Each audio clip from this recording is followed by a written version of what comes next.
Hi, everyone. This is Anna, one of your consumer technology specialists at Mid-Continent Public Library. Today, we are going to take a look at the TV and movie tracking app called TV Time. The TV Time app is available for free through your device's app store. You can look it up on a computer and create an account through a web browser.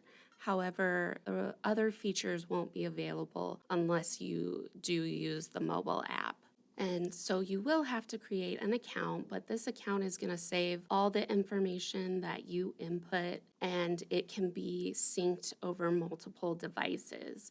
So if you have a smartphone and a tablet, you would be able to go back and forth between the two using the app. We are going to look at the app on an iPad today, but it is also available for Android devices. So we will just go from our home screen and we're going to tap on the TV Time app.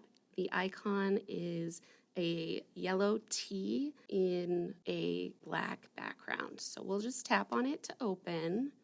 And when you do open up the app, it is going to default to your watch list for TV shows, since that's the primary purpose of the app.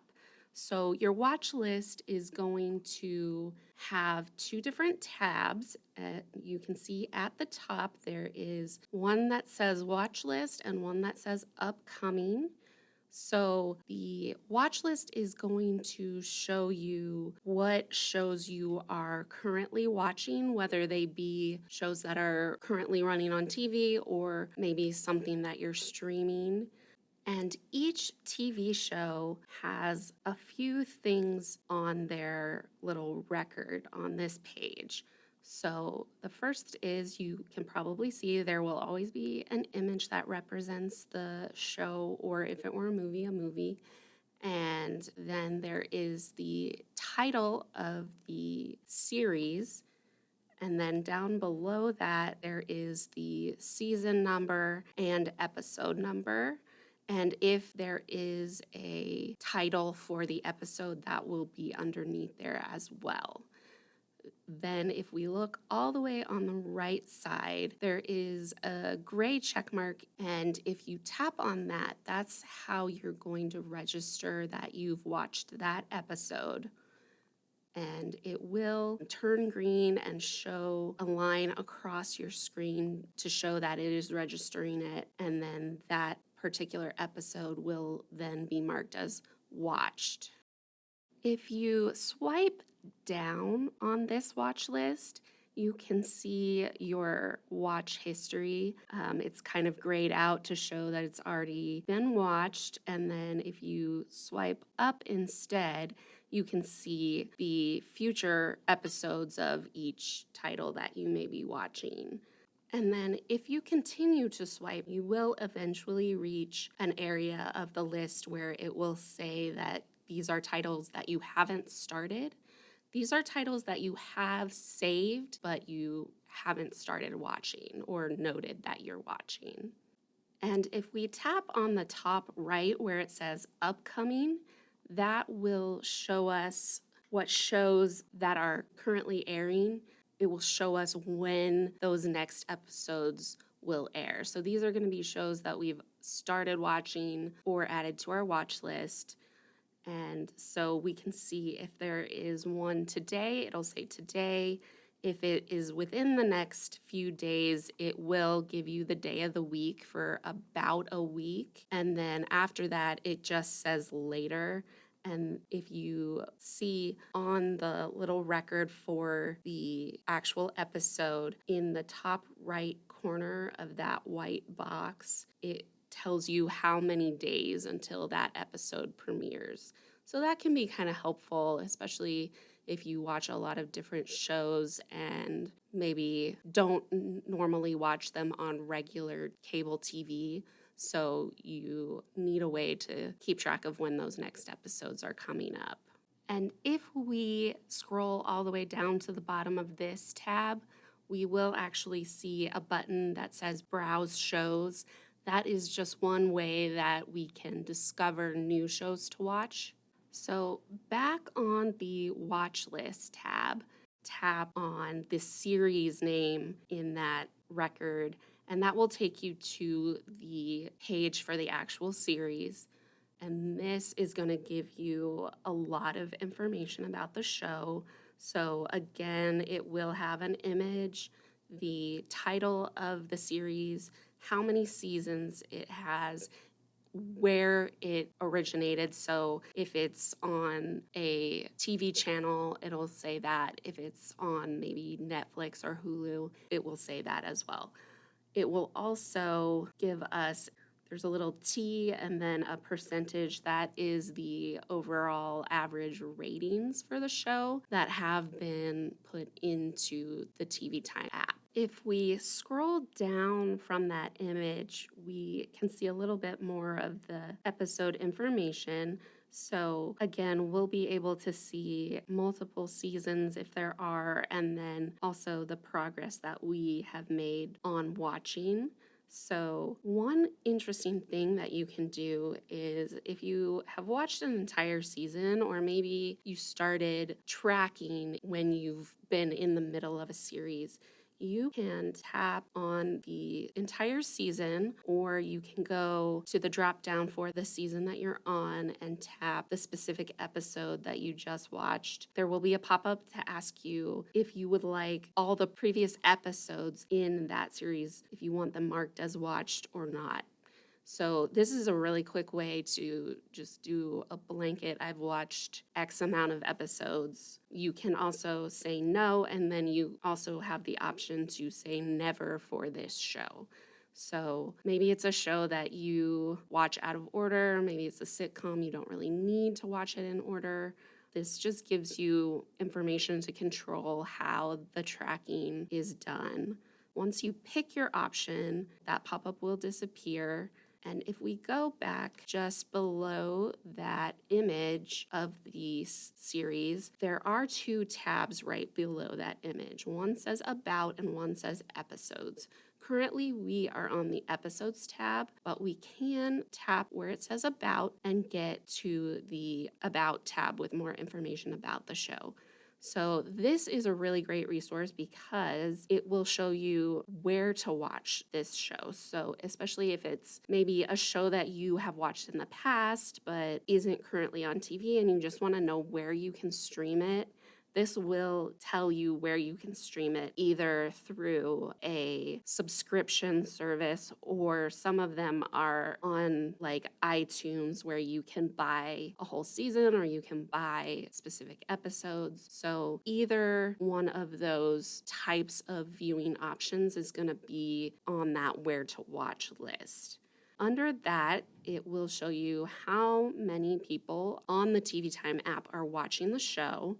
And below that, you get a synopsis of the show as a whole, the years aired. So if it's still airing, it'll say X year to present. There's a genre there. You also get the average rating for the show is on the right side, but right in that synopsis area. Below that, you might have a trailer for the show, and then information about its regular air time. So if it is on Mondays at 9 p.m., you will see that. Below that is going to be the cast list. You can tap on the cast and it will take you to, it looks like a Wikipedia page for that actor. And then below that, it will suggest you other shows based on this show, what other people watched. And then episode ratings, you get kind of a chart so you can see if there were episodes that were significantly better or worse as reviewed by the public who use the app. And then even below that, there might be featured reviews, and then you can even tap below that to all reviews. So that gives you a lot of information about each show. So if you go back to the episodes tab and you tap on the episode that you want to watch, that's going to give you a pop-up with some more information about that specific episode. So again, it'll show you where to watch, give you the original air date, season, episode number, episode title, a little synopsis of that specific episode, and then there is an option to read comments for that specific episode. And from this screen, you actually can also tap that check mark to mark this episode as watched. So there is a little caret arrow on the top left. You can use that to close that episode information. So if we jump to the next menu item on the bottom, we were just looking at shows. If we look at movies, it is set up basically the exact same way. It's just that movies don't have multiple episodes. So there is a cover view or an image view of the movies that you have put on your watch list. And then you also can have an upcoming. So these would be not yet released movies that you've put on your watch list. And the next menu item to the right of that is Discover. This is where you can search for a specific show, or you can browse through lists that are created by the app. So top shows for you are going to be recommendations based on things that you have already marked as watched or put on your watch list. Then they do have just trending movies, trending shows, so to help you discover some maybe new shows. And then there is even a discover more option, and you can then tap see all for pretty much any of those lists, and it will give you a much longer, kind of unlimited really, list of potential shows that you could be watching. So it just will continue down and load more as you scroll through. And if you see a show or movie that you are interested in, either from the search or from looking through this Discover, there is on the show or movie information a plus sign in the top right corner of that show's block. And if you just tap on that, that is going to add it to your watch list. So that's how you get things on your watch list to begin with. The last menu option on the bottom right is your profile. Your profile is going to give you some statistics about how much TV or movies you've been watching. So it gives you the time of episodes that you've been watching, so months, days, hours. It also will show you how many you have marked. And it does the same thing for movies. So it kind of gives you a different way to look at your movie and TV viewing habits. This may be shockingly large to you, but it is just kind of a fun statistics thing if you're interested in that. You also can create your own lists. So there is a spot for that on your profile. And then the shows and movies will be the ones that you've added to your watch list. And at the bottom of that, if you scroll all the way to the bottom, that's where you can access your app settings. So I hope this short tour was helpful just to orient you about how to use this movie and TV tracker app. There are other ones out there, I'm sure, but this is just one option and it's a free option. So if you enjoy keeping track of what you've watched and maybe reviewing the movies and TV that you've watched, this is just an option to help you do that. That's it for today's video. If you liked it, make sure you let us know. And don't forget to follow us on Facebook on our MCPL 360 page. We have new videos every Wednesday and Friday at 1 p.m. And if you missed the live event, you can always find all of our videos on our YouTube channel. You can find all of our videos there on our Consumer Technology playlist. Thanks again for watching, and we will see you again next time.